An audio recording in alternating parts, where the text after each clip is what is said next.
the topic we're going to be doing for now, for be another 2 weeks, is the importance of learning Nigla. The importance of learning Dafka, learning Torah B'chlal, and learning Gemara B'frat, as opposed to Divrei Agada, Kabbalah, or Chassidut, which is actually a topic which the Balatanya discusses at length here in this mimer. It's sometimes you wonder, it's quite surprising. We didn't think, the typical that Chabad Chassidus has a whole Masechta on this, the importance of Dafka learning Nigla. Summing it up, I can tell you, the Rebbe writes that the greatest mystical union between the Neshama and the Kadosh Baruch Hu is not through Tefillah, not through anything, but Dafka through learning Gemara Be'iyun. Not B'kiyas, and Be'iyun, I mean trying to understand the seichel, the swara, the intelligence, the thinking behind the law, not just knowing the law and packing. This one says this and this one says that. That's not what we're talking about. He specifically writes that the greatest dveikus that one can have in a Kadosh Baruch Hu, and I'll use his lashon. We'll see it said lahabinita sugya al burya, to understand a sugya, a topic with clarity. Literally from every corner and every nook and cranny, to have a total command of clarity in the halacha and the thinking of the halacha. This is what he writes is the ultimate mystical union between God and man. Not saying Tillim and not learning Kisvei Ha'ari. He literally writes this.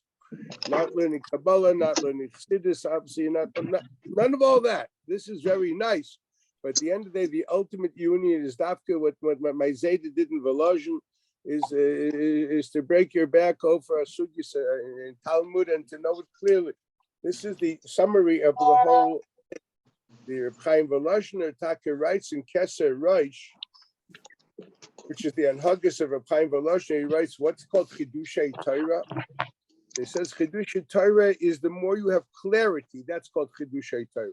Because every person has his own clarity. And so the more it's clear to you, the more you have a total grasp, not just of the information, but the thinking and the thinking process, whether it be the local halachic thinking, whether it be the meta halachic principles, whether going into the philosophical underpinnings, and ultimately allowing you to extrapolate and apply it in a whole different milieu of occurrences and reality.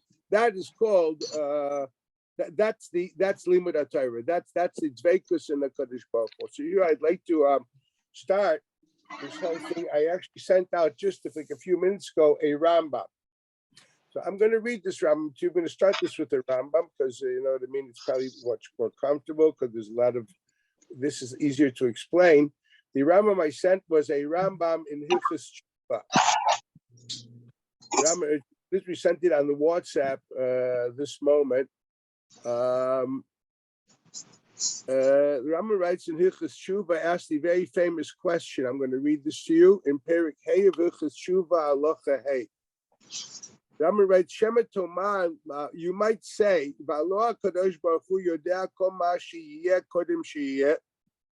Obviously, he definitely knows everything that will occur prior to its occurring. Yeda shezeh tzaddik or rasha or lo yeda. He will know. He knows this person will be a tzaddik or this will be a rasha, etc. And then he has a problem. V'im tomah yeda sheyeh tzaddik ve'efshar yeh rasha or lo yeda davar buryo. So if he knows it with clarity, he knows this one will be a tzaddik definitely. So that means okay that he knows it. If you say it's open for decision, that means he doesn't really know it. And at the other hand, if you say that he knows he's a tzaddik, efshar shelo yeh tzaddik. What is the question? He seems to ask a very typical question, which is found in many writings of Jewish philosophy, as there seems to be a discrepancy of the idea of having free will. You can choose what you want, and the fact that God somehow knows, and since he knows, this demands determinism. Now, one has to wonder, why is it true that God's knowing is synonymous with determinism? He simply may know the future, not the present, but he knows the future. Why, if knowing the future is equated with what we would call determinism? Why would that be true?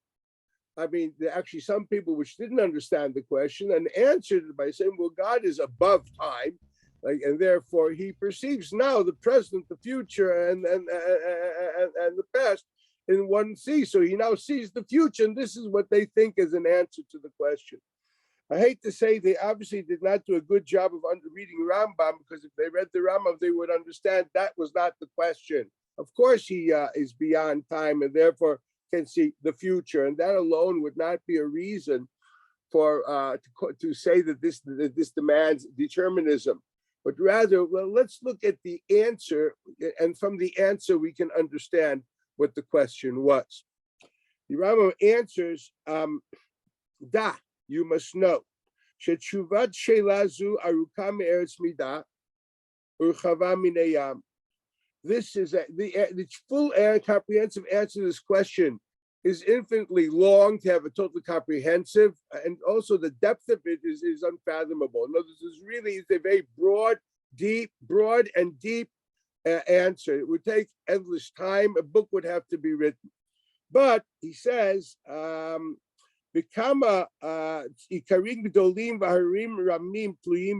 multitudes of major principles of faith and philosophy are hanging on the information which is needed for you to know. You really have to be equipped to answer this properly. But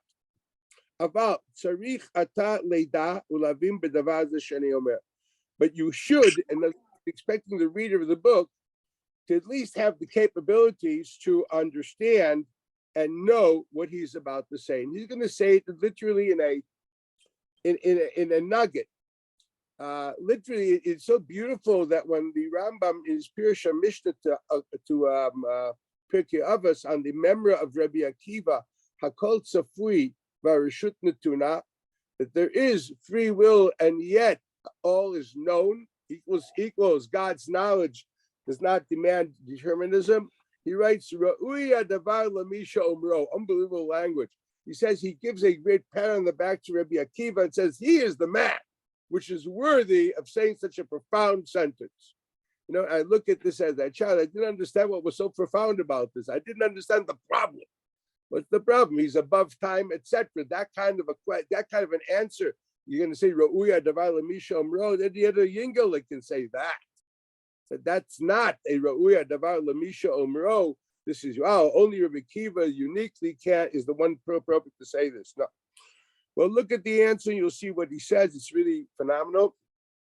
Rambam writes as follows. Kvar bi'arnu, beperik sheni me'ilchot Yesodei HaTorah. We've already elaborated in the second chapter of the laws of the fundaments of faith. Now, here it's a bit more elaborate. That's why I'm reading this one. But it's also found there at the end of Perik Beis Yesodei HaTorah.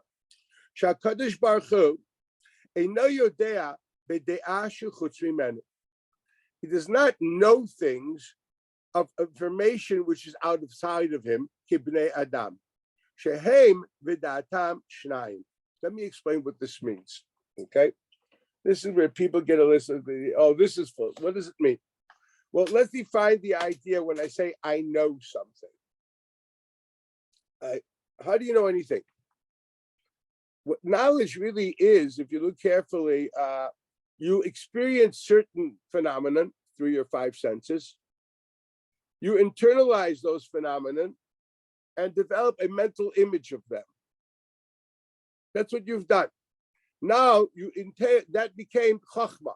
Chachma is the mental image of experience, which you experience through your five senses. When you accumulate a lot of those experiences, you're called zaken shekana chachma. That's why the halacha is that you must stand up in front of a goy, which is ben shishim.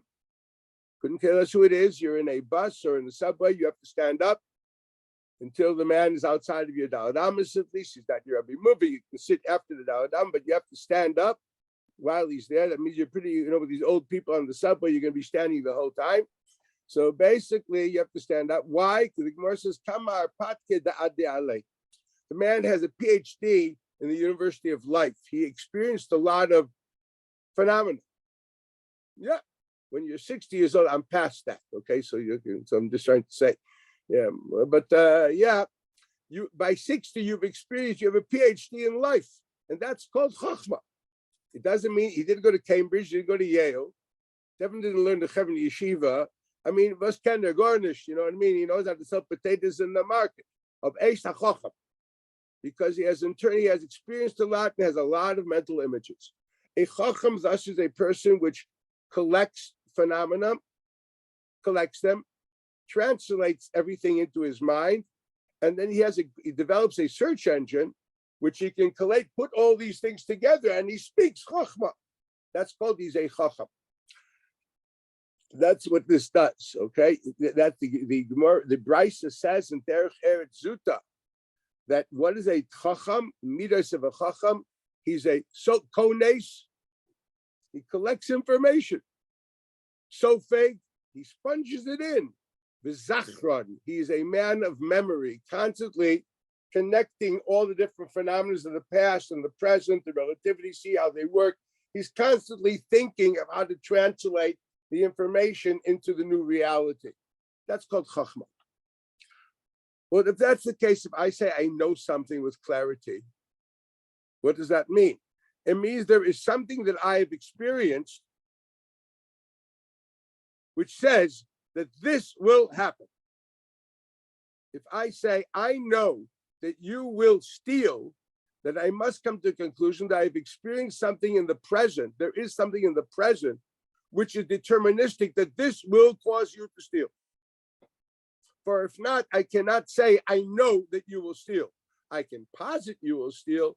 There's Raiv, there's Chazaka, but no, anybody tells you that because of majority, you know for truth, it's a joke. Majority is nothing more than statistical truths. Anybody dealing with stats knows it's good, good for investing, for insurance companies. But you know what I mean? Like, did you ever meet the stats? Did you ever meet the average American family as 1.4 children and 2.3 dogs? Have you ever met a person with the average income? I never met a person like that in my life. Okay. I mean, I'm a 1.4 child. I told you guys once I had a guy in Karen Biavna, which I saw he was very sad. He pulled in my office, asked me, Yankee, what's happening? He says, listen, Rabbi, the typical American family is 1.4 children. I'm a 0.4. They didn't want me. I'm just 0.4. That was a peckle. Believe me, that's my job, right? The Mekayim Emunasa is the side job of teaching Torah. But first of all, you have to, pick up people and give them life. So you have to understand, so statistical truths are not truth, they're mathematical truths which allow us to function. That's all Raiv is. Anybody ever tells you that Raiv is a birur, snicker.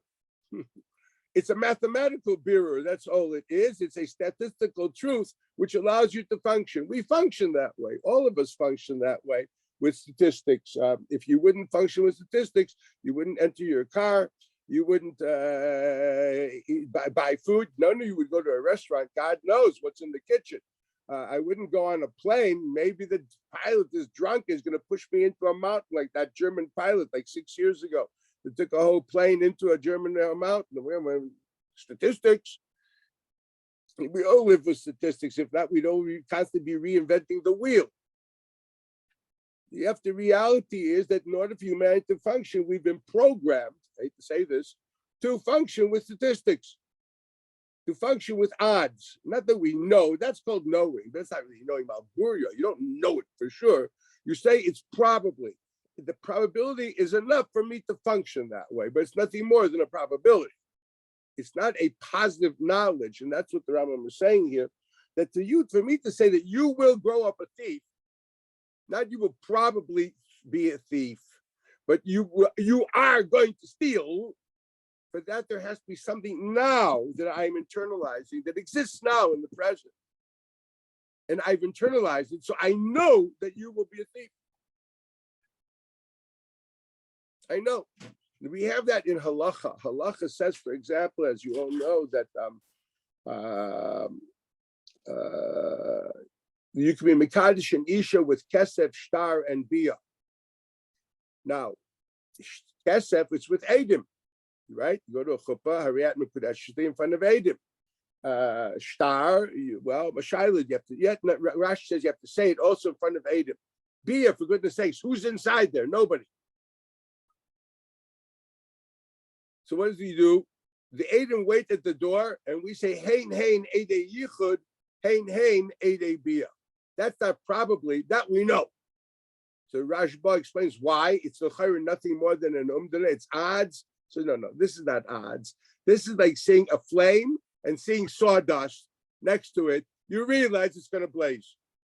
Human nature says this will happen. That we are so sure of, we actually see this because that she's called the Mekudeshes and she's an Ashes Ish, and we kill on that. And that's called Ede Kiyum, that's called Edus, not just an Umdana, not just a Chazaka. So we do have a similar thing like that. Now, psychology believes in determinism to a large extent. And therefore, if you think that there's a possibility of actually in the present, I experience a phenomena which tells me that you will do something, not probably, that means there's determinism. That means there is something in the present which is going to cause you to do that in the future. That is what determinism is based on. You have no free will. You've been programmed by whatever phenomenon it be. You now cannot escape that. You will definitely, not you will probably. Yes, I think probably is true. Free will does not mean that it's a 50-50 chance. Free will means it's up to an intelligent decision. Each person has a different challenge. Going into it, many people have programmed differently than others, and they went through other things in life, and they have different challenges. And I have friends which live a certain friend which has a certain issue with his life, and he's unbelievably halachic. I call him Erev Yom Kippur for a bracha. Man's living with Mesiras Nefesh to keep Torah against everything that his world of emotion, etc., is geared to. But he can make it. It's really rough. The guy's living. He's living death 24/7 to say.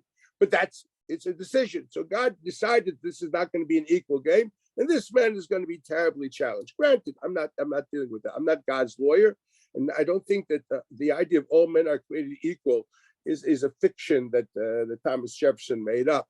All men are not created equal. All men are created unique and different. Every person has different challenges and different capabilities and different tools, because we all have a different job, what our soul came down to this world for. So to say that we are equal is horrendous. It's destroying the basic concept of Adam Nivra Yechidi, that man is unique, each person is unique, and no one should. It can never.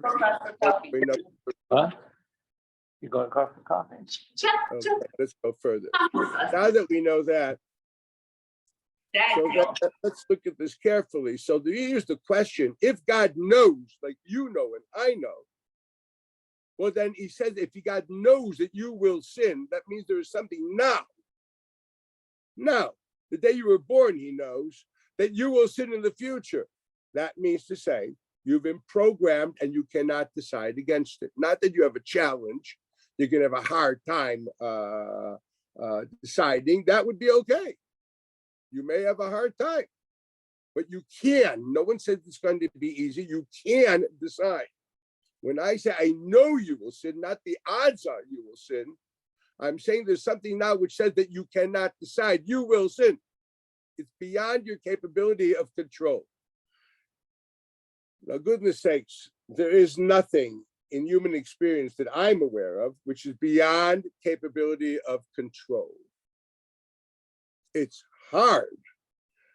It's terribly hard. It can be horrendously hard, okay? But not beyond decision. That doesn't exist. That's called we have free will. So the Rambam basically asked the question, if God really knows, God means like I know that I'm internalizing a phenomenon outside of me and become wise with that. That means there's an external phenomena outside of God which says John will sin, and God internalized that, implying that there is something today which forces that he cannot make a decision. That's the question.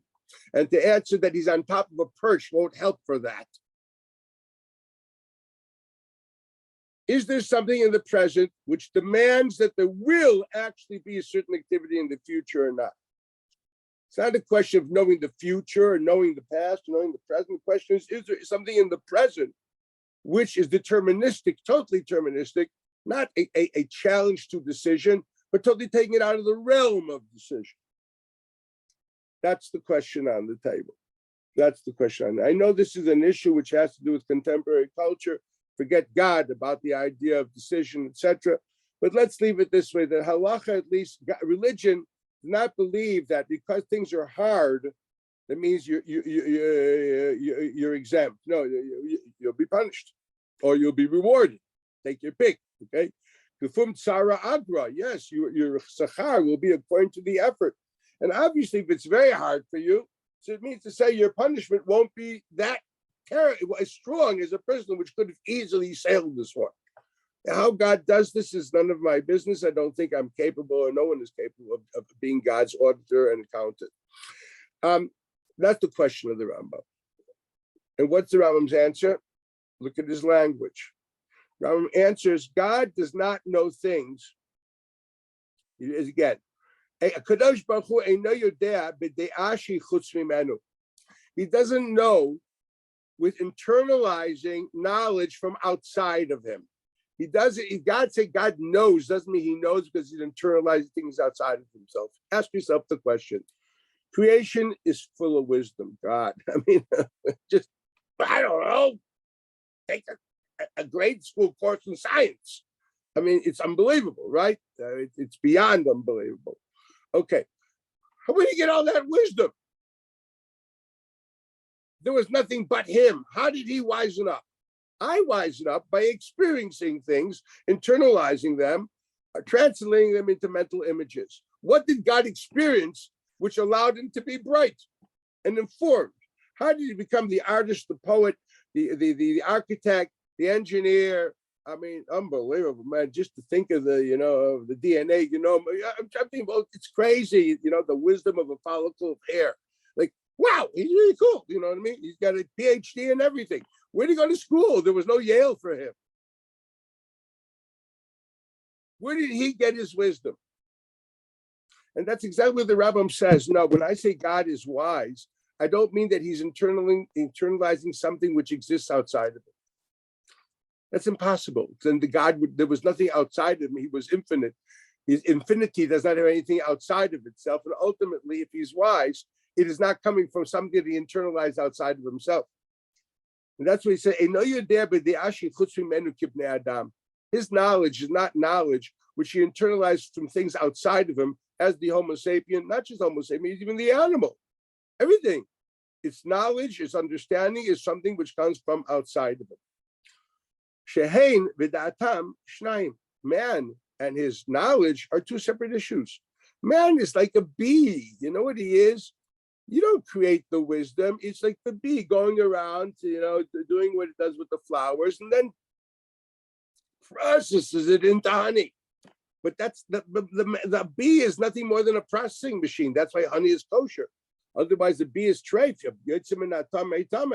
The answer is not a creation of the bee. The bee is nothing more than processing what it took in by rolling around the flowers. Well, then man is the same thing. The wisdom is not yours. You're nothing more than a processing machine. And it's only used because you have what you processed, you accumulated. But it's not you. My wisdom is not me. I am the processor of the information. And thus now many people live life and they don't process too much. What can I do? They're blind. They look at a black Gemara and they don't know what to see. They look at a glass of water and they're not interested about the chemistry or the physics.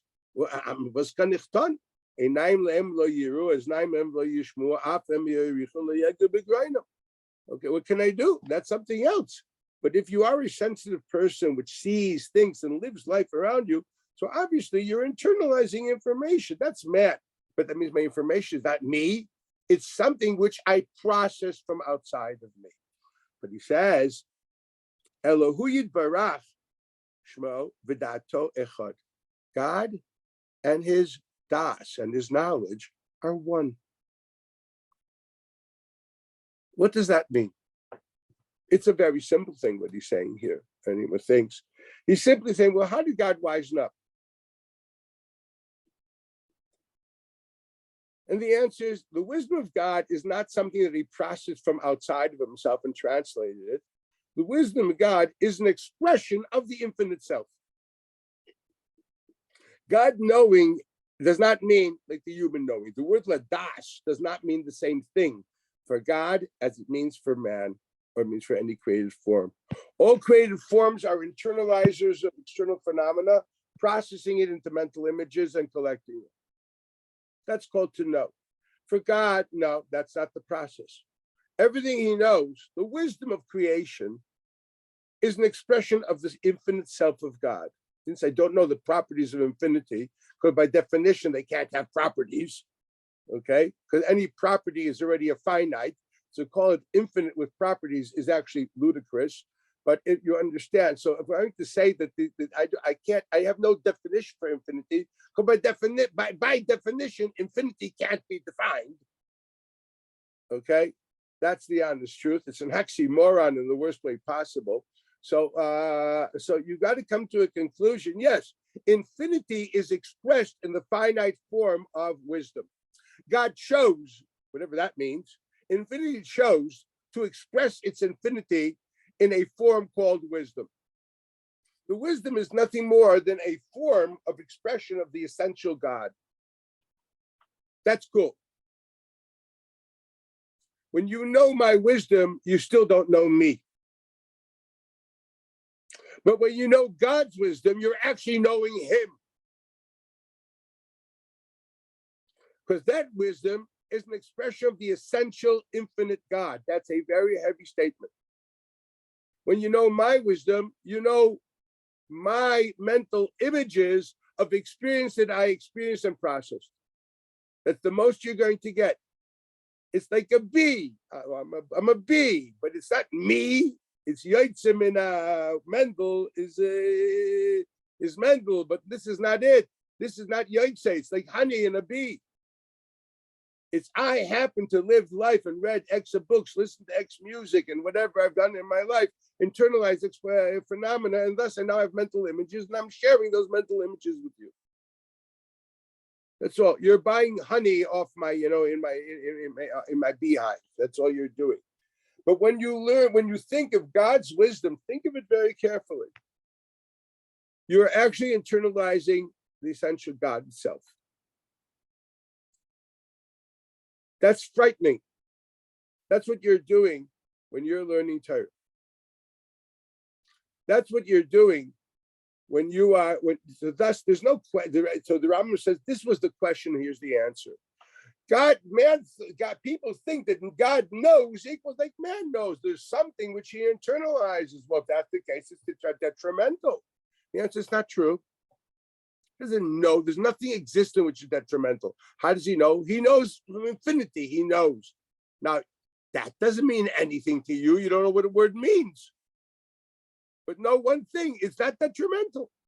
What forced the question was if knowledge meant internalizing external phenomena, and if you know it for sure, that means there's a present phenomena which is existent, which you've internalized, then come to a conclusion that's detrimental. But if there's nothing else, he's not internalizing anything. There's nothing in creation which demands you that you will do that. How does God know it? The same, because he knows himself. Not that he knows there's something now which he internalized and that exists, that now you will do something. No, that doesn't exist. So from the question, from the answer, you can understand what his question was, and it's exactly the way I formulated it. Question is not, how can he know the future? What's the problem? He's on a perch. You know what I mean? He sees the present, he sees the future. That's not a question. It's a childish question. Question is, how can I say he knows? That means the present has something which is bringing that future. Not maybe, not probably, but is. That says that there's no free will, and the answer is no, there's no such thing. So how does God know? He knows in a different way. And the Rambam says that's the pasuk that you say in Haftarah, Kilo machshvotai machshvotechem v'lo darkechem drachai. It doesn't mean you can't figure out what I think. It means my thinking process is not your thinking process. Your thinking process, my thinking process is internalization of external phenomena and making it into mental images. God's thinking process is an expression of the essential self. He's taking infinity, the essential self, expressing it in a finite form called Chokhmah. In all reality, that's the Lashon of the Rambam, and the Tanya Taka writes it in Perik Beis. I sent that to you too. I'll just read the Tanya, where the Tanya says, when we say that the neshama comes from the Chachma of HaKadosh Baruch Hu, like the Father is the Chachma of HaKadosh, says, Nishmas Ish Yisrael Nimshechami Machshavto V'Chachmatoi Barach. The Iu Hakim, he is quoting a pasuk Eliyahu. Iu Hakim, this is a lesson the pasuk Eliyahu, a brisa. He is a chacham, v'loi b'chachma yediyah, but not in the knowledge that we know about. That's exactly what it says. Iu Hakim, v'loi b'chachma yediyah. It's not the chachma that we know. He is a chacham, but not through the process of chachma that you and me and humans experience. Elohu v'chachmasal echad. He is one with his chachma. His chachma is nothing more than an expression of that oneness. Rambam, and here he summarizes the Rambam in a beautiful way. Rambam also mentions Hu Amadah, he is the information. Hu Hayodea, he is the knower of the information. Hu Hayidiyah, he is the knowledge itself. And he is the topic, he is the knower, and he is he who knows the topic. It's all one. This is what it says. Iu v'chachmasai echad. Then he says, obviously, no one can understand this with clarity, because the only clarity we can have is something we can experience in human experience. I experience numbers, so I know what limitations are, so I realize there's a concept of infinite numbers, but I also realize that should creation cease to exist, that infinity would cease to exist too. So it's actually limitless it's a limitless way of categorizing within time. But should time cease to exist, that's when everything would cease to exist, including what you would call infinite numbers. But God is infinite, not of numbers. He's purely infinite and not bound by idea, form, beginning or end. It's not the infinity of numbers. This is called when you say echad. It doesn't mean he's one and not. He doesn't have a broad family on the Olympus. Once again, your kavan of echad should be.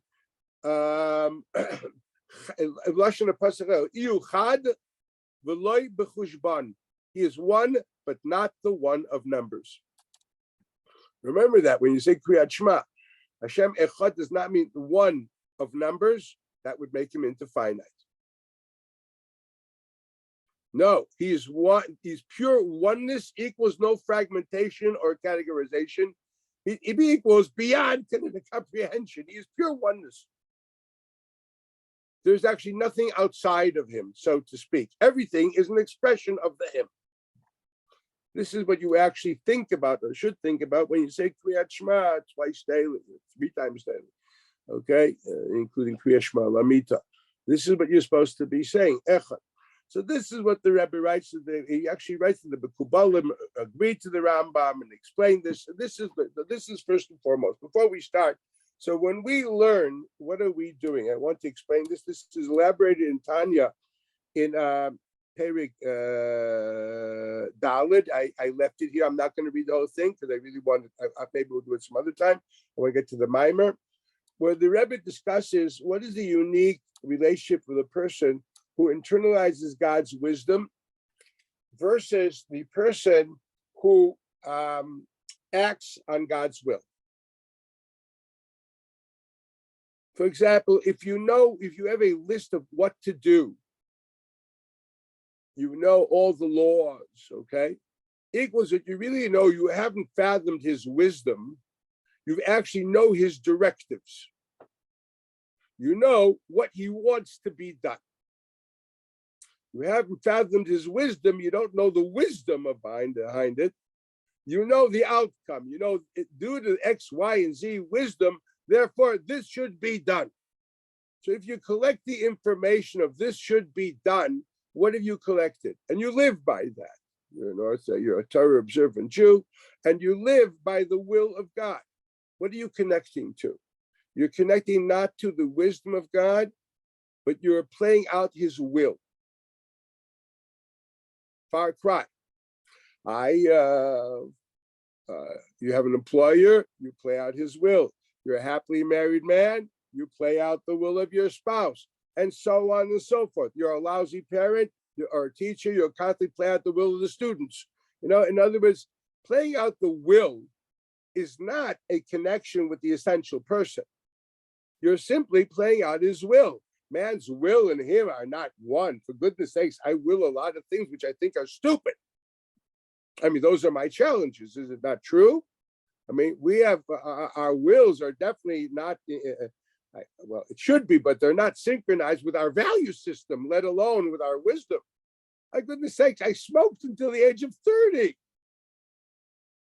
I mean, that was a long time ago, by the way. But until the age of 30, I smoked. Now, I knew my science, for goodness sakes. The one thing I knew my science. I smoked. It was against everything logical. Everything made no sense, but I smoked. That's called will. There are many very intelligent people which are developing cirrhosis of the liver because of alcohol consumption. Okay, if you go to these Orthodox weddings, you can see these people somehow thinking it's a bar. Or I still remember certain shul in LA where I went there for Shabbos, and the guys were making kiddush from the bottle, not from a cup. That was like unbelievable. I never saw this before.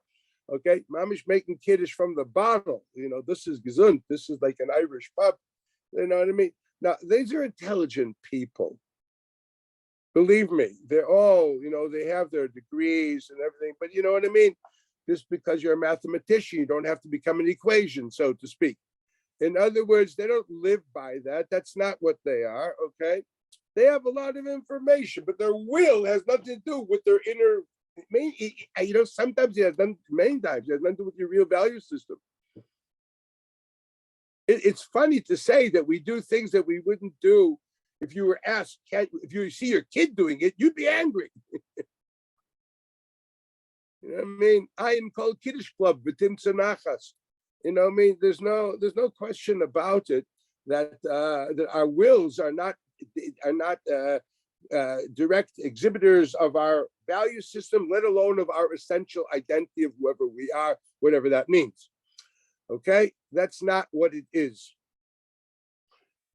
But we talk about your value system. We talk about, okay, how do you see reality? Your wisdom, which ultimately makes into, okay, this is the world I see. And I interact with the world I see through my brain, not through my liver or any other organ. Okay, I live in the world of thought. So then you must understand, if you probe that, you're connecting not to the essential self, but at least to the most, I would say, the closest we have to the word I. Because I really can't define the word I in pure terms, since I can only mean, as far as I'm concerned, some infinite neshama, the word I, because if I'm going to say I means intelligence, what happens when I am getting older and my memory is lapsing a bit? Is there another person there? Do I have to reconsecrate my vows to my wife and marry her again? Has it changed? And if I have dieted lately, do I need a new kedushin? For goodness sakes, they have to reacquire my car. How does it work? The I is not the body. The I is not the value system, because people change too. Did he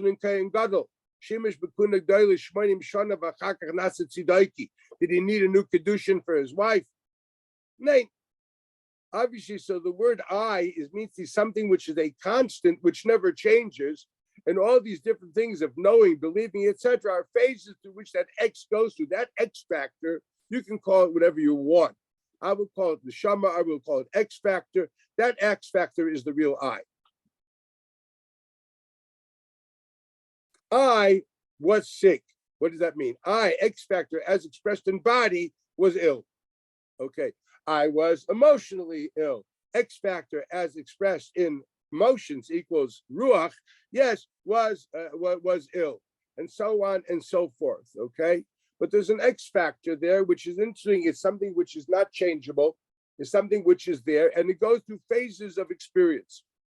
What that is, I really can't answer in the English language, but let's call it, we can call it the Shama if you want, okay? So when I say my value system, that's not really saying who I am.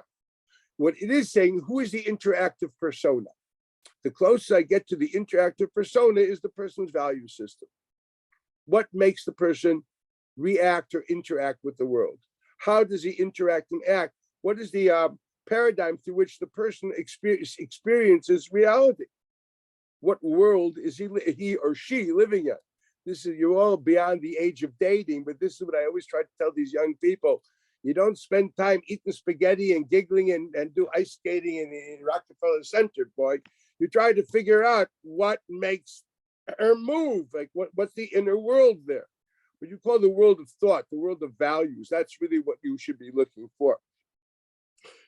People would do that. I'm guessing they wouldn't have to date for 6 months, but we'll talk about that some other time. So at the end of the day, when I really know your value system, I still haven't connected to you. I've connected to the best I can to you in the interactive you. You as you interact with the world around you. Your interactive persona. That's what I mean. And who are you marrying? You're not marrying her, would be the Shamba, Davik, all the good things you tell the little girls. In reality, what you're dating are two interactive personas trying to see if they have compatibility, companionship, and mutual respect. CRC, that's the Hechsher on J potato chips. You know what I mean?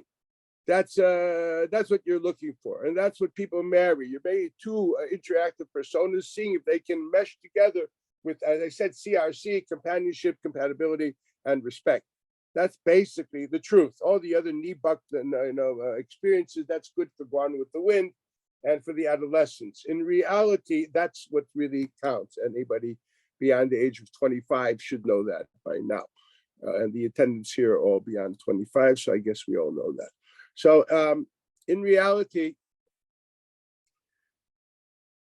so you really don't connect to the person, you connect to the interactive self. Because the interactive self is formed by that person's experiences. You know what you're really connecting to? To the experiences that that person went through, which thus formed his paradigm as an interactive self. That's who you're marrying, by the way. You should know this when you're Mekadosh and Isha. Remember that. That's what that whole hulk of lady in the white gown, that's what you're marrying, and that's who she's marrying. That's what it's all about. But when we talk about God, again, when I interact with God, I never interact with infinity per se. I have no word to describe it. God, the essential God, there's no word to describe him. Even the name, as Rambam does write, so to speak, in Moreh Nevuchim, that Yud Kei Vav Kei is the name of God in essence. Okay, that is Rambam. I grant that. Overwhelmingly, all Rishonim argue with it. And they see Yud Kei Vav Kei as God, the source of all finite form, of creation. Whether it means Yud Kei Vav Kei, meaning Mehaveh Hakol, creator, as the Tanya writes in the second volume, or as the Ramban writes in Parshas Yisro, Yud Kei Vav Kei, Hoveh Kadmon, the primary existent, Shemimenu Hakol, B'chefso v'yecholto. That's Lashon of the Ramban. Yud Kei Vav Kei means he is the absolute existent, which is the source of all existence. So we're talking about existence, source of existence. We're not talking about the infinite. We're talking about the infinite expressed as a existent, which is already a finite idea, and source of all existence. That's Yud Kei Vav Kei according to the Ramban in Anochi Hashem Elokecha. And then you have the Rambam, which Taka writes in Moreh Nevuchim in the first few prakim. No, this is a name of the essential God, which I repeat again, Hiku al Kodkadei. Multitudes have argued this. It's quite problematic. I'm not going there. But if we're learning at the moment, things which are, I would say, mainstream Judaism. So I would say when you daven, you don't daven to the infinite, you daven to the infinite as being the source of all reality. That's why you daven to Yud Kei Vav Kei. Baruch Atah, my Lord, Yud Kei Vav Kei, which means say Hoveh Kadmon, the primary existent, Hashem Mimenu Hakol, V'Chefzo V'Yecholto. I'm quoting the Ramban in Parshas Yisro. Okay, or Amaveh Hatmidi. That's the Tanya in the second volume. Okay, this, or if you want to use the Tur, Haya Hoveh Yiyeh Ke'echad, which means he has a very unique relationship with time. By definition, that means God with a relationship with creation, because time is a creation. So whatever it is, these are not names which define God in essence. They God in relationship with creation. Well, then here's the ideas like this. So when you talk to the Yud Kei Vav Kei, you're also talking about the essential God as expressed in his interactive self. You see, the interactive self of me is a product of my experiences. It may have nothing to do with my essential self. My X factor may not be coming out in my interactive persona, because my interactive persona is a product of my experiences and my translating these experiences through my mental images. So my chachma is not at all expressing me in essence. There's nothing outside of that infinite. And that infinite expresses himself in chachma and expresses himself in interaction. So Yud Kei Vav Kei is you're connecting to the infinite God as expressed in source of creation. I want you to understand very carefully. Now here's the key. When you take in his wisdom, you are literally connecting to the primary point of Yud Kei Vav Kei. Yud Kei Vav Kei means source of all existence. Very good, the source of all existence. Well, how did existence come into being? It was God of wisdom, which chose to express his wisdom in creation. For infinite to create, infinity had to decide to wisen up, to translate some of his infinity in what we would call the finite form of wisdom, then express that wisdom in creativity. So the actually first movement of infinity into a form is his chachma. When you internalize that chachma, you're internalizing the closest you can get to the basic infinite God as expressed in his interactive capability, interactiveness with creation. You have taken in God through his wisdom. That's heavy.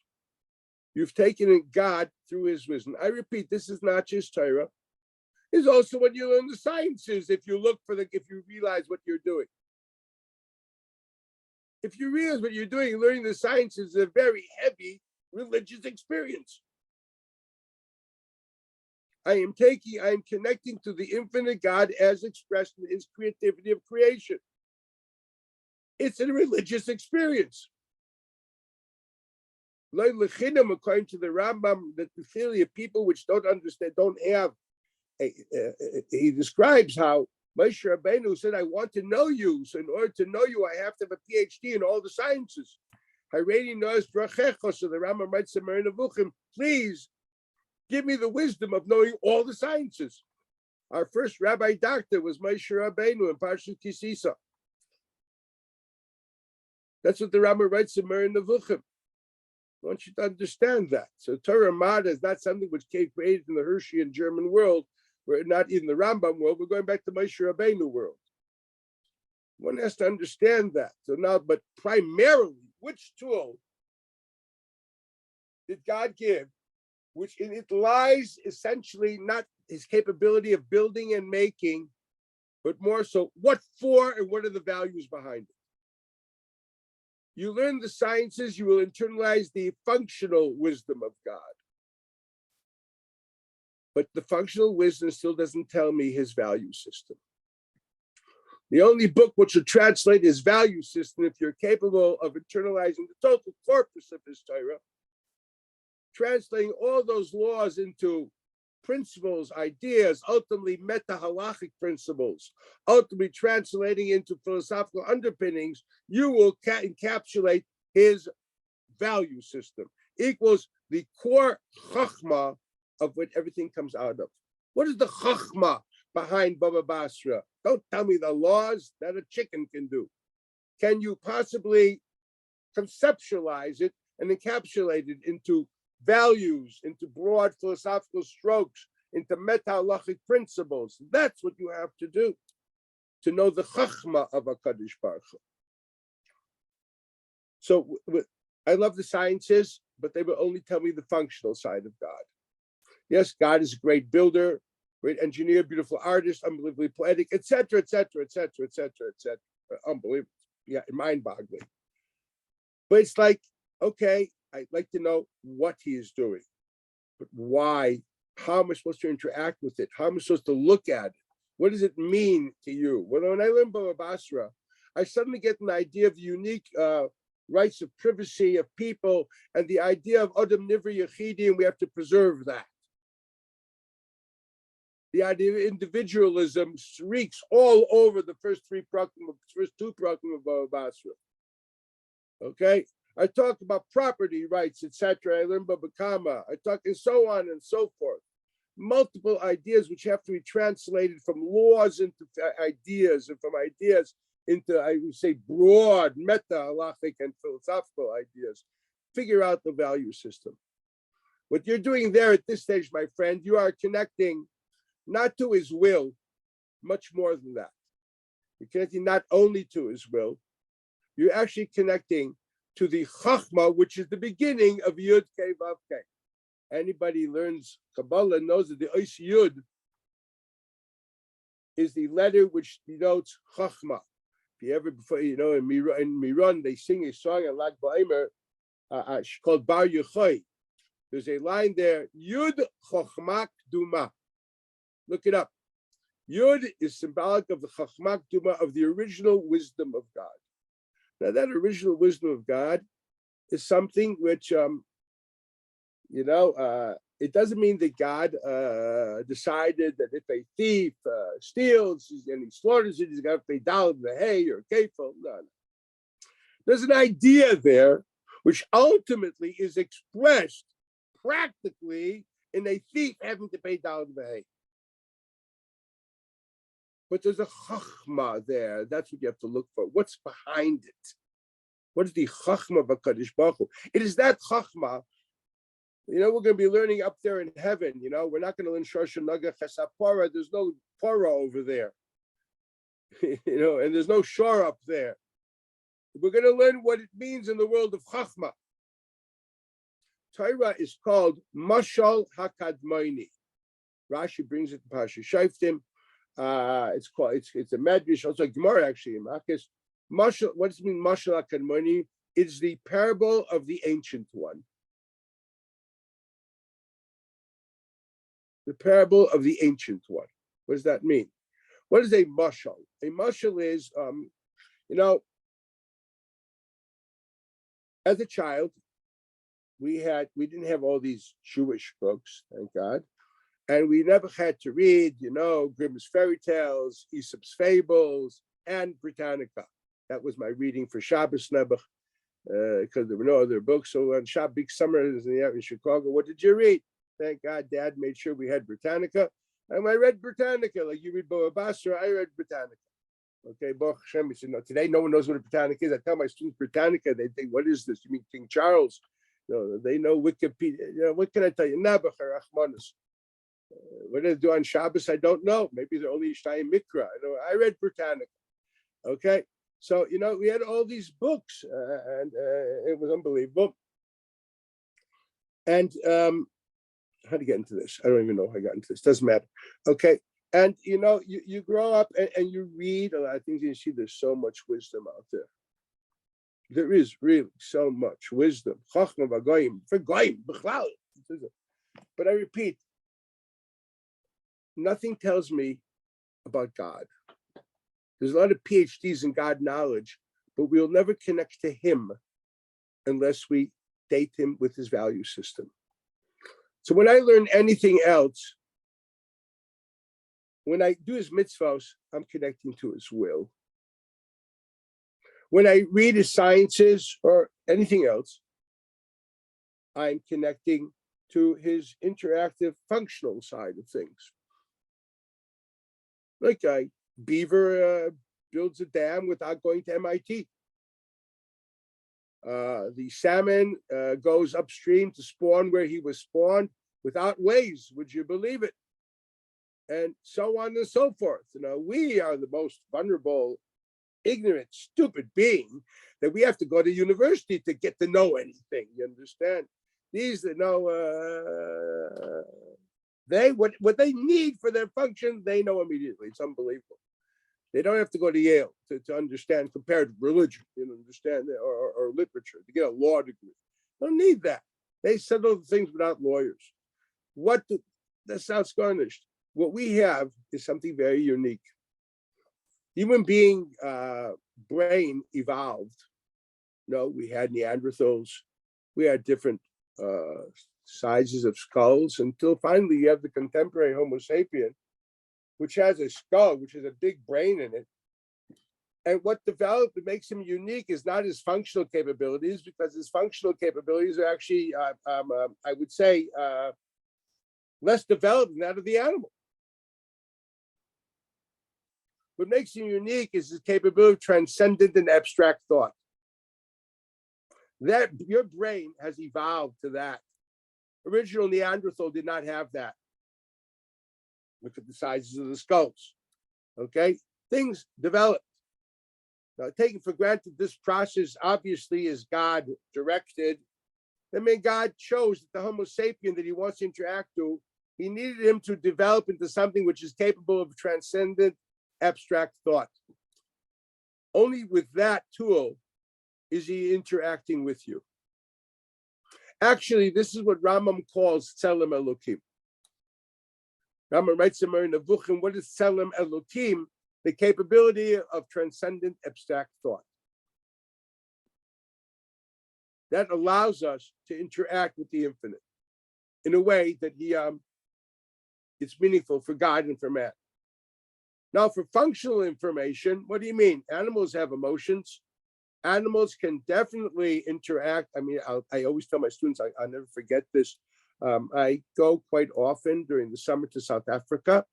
And I once in Kruger Park, I saw a memorial service of elephants.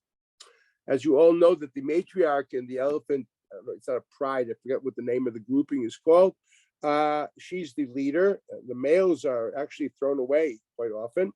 And I saw memorials, they were in a place where there were bones. Obviously, some elephant was killed or died. They were white bones, so they were quite dry. And she was picking the bones up with her trunk, almost like caressing it, then moving it to others. And you could see it was really a memorial service, a memory. It was a Yizkor service. And this is phenomenal to see a thing like this. That's why you go to the park to see the Chachma B'Kadosh Baruch Hu, Marabu Masech Hashem Kulam B'Chachma Atziso.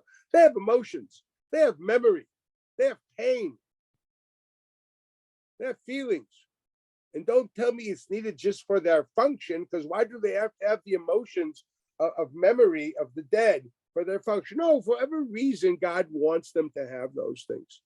The only thing they don't have is the abstract and the infinite, the transcendent. They can really experience the world the way we experience it. But we have one thing over that, the capability of asking not just what, but why. Where does it lead to and what's the purpose? That's there we do by internalizing and connecting to God in essence, as we discussed. So actually the justification of the development of our cerebellum, of that whole part of the brain, which deals with that, is through our actually using it within Limud HaTorah to understand the value system of the Creator, and thus through that connecting to the Creator. This is the Aleph base that we start with. Now, here the Rebbe asks, so in others, for he understands that Limud HaTorah, he writes, what you're doing is something really phenomenal. And here he describes something which I will do again orally. I would love to see this inside, but I want to give this, since these are the language is a bit opaque, so I'm going to say it the way it is over here. Can you imagine, for whatever will it be, God wants to be experienced in this world. Experienced not through his will, but through his essence, through his knowledge. And the soul also has different properties of interacting. And the ultimate thing, which is the closest to the essential soul, the interactive persona, is his chachma, his capability of thinking, remember, as we discussed. Do you realize this? Your nefesh elokis, your godly identity, the ultimate expression of it is when it thinks godly things. It can't really fully express itself without being mischakem b'chachmas HaTorah. That's how that ultimate I of the interactive person of that soul expresses itself. The nefesh elokis, the ultimate expression of the nefesh elokis, is to expressing it to its koyach hachachma in what? In dvarim elokiyim, in godly things, in godly thoughts, his Torah. God wants to be expressed in this world. And the only way his essential self can be expressed is by somebody thinking his Torah.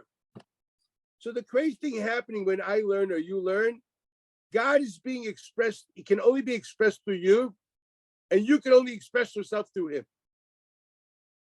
That's a crazy relationship. Can you imagine a couple that each one cannot, the only way he or she can be expressed is through the spouse? We don't experience that. We can express ourselves in multiple avenues. But here there's reality that God wants a certain expression which can only be through you thinking him. And your essential self, your neshama, can only really express itself in its chachma through thinking God's chachma.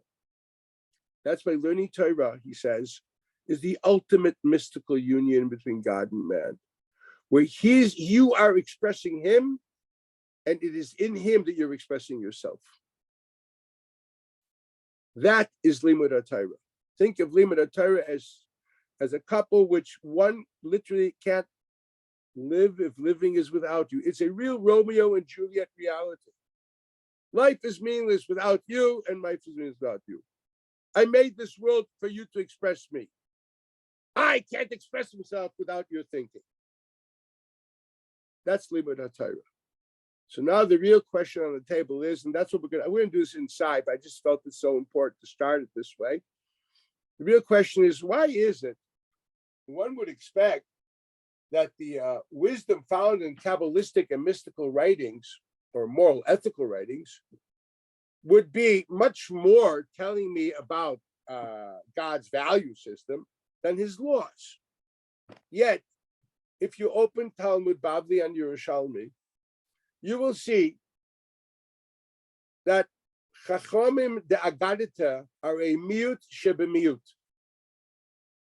Rabbi Seinu Atanoim and Amoraim, almost all of them were not Rabbanan de Agadita, but rather Rabbanan de Shmaitza, Hilchasa. They dealt with Nigla, with good old, Shoshanagah Chasapara. We have the famous Gemara of Rabbi Akiva trying to start doing the machshava classes. He was doing it. They told him, Akiva, do yourself a favor.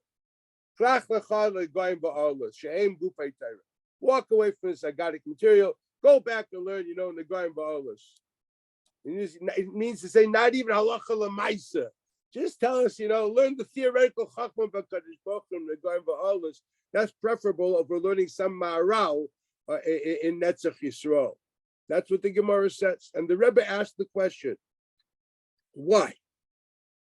Why is it that we look, reality is Rabbi Yisrael Tanoim, and remember, I'm talking about Tanoim at the moment, spent most of their lives dealing with good old-fashioned nigla. There's no one learning, very small. What's the proportion of Agadita versus Halacha Shmaitza in Shas? Bavli or Yerushalmi? What's the proportion of Medrash Agada versus Medrash Halacha? Think of it. Bengelt. And this is the question that we will deal with. And your Rebbe actually explains it in an unbelievable way, and we will deal with it next time around. So this is your first installation of Chavit Matan Torah of Shavuos. Have a great evening. Bracha v'atzlacha. Thank you very much. Take Thank care. you. Thank you, Rabbi. Thank you, Rabbi. Bracha Thank you. v'atzlacha. Bye.